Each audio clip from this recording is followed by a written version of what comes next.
ఈరోజు ఏదైతే గాంధీలో డ్యూటీలో ఉన్న డాక్టర్ పైన 24 గంటల నుంచి డ్యూటీలో ఉంటూ ఈరోజు ఆదివారం కూడా డ్యూటీలో ఉంటూ తను సర్వీస్ ఇస్తున్నటువంటి ఒక డాక్టర్ పైన చేయి చేసుకోవడం జరిగింది.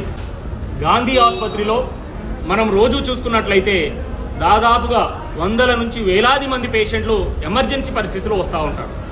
మరి ఇక్కడ ఉన్నటువంటి స్టాఫ్, ఫ్యాకల్టీ కావచ్చు, డాక్టర్స్ కావచ్చు, సూపరింటెండెంట్ కావచ్చు, ప్రిన్సిపాల్స్ కావచ్చు, ఎవరున్నా కానీ పేషెంట్ల బాగు కోసము పేషెంట్లకు ఈ అర్ధరాత్రి ఆదివారం కూడా ఇక్కడ స్టాఫ్ డ్యూటీలో ఉన్నారంటే మీరు ఎమర్జెన్సీ లోపల చూస్తే ఎంతమంది ఎమర్జెన్సీ సర్వీసెస్లో ఉన్నారో మీకు అర్థమవుతుంది.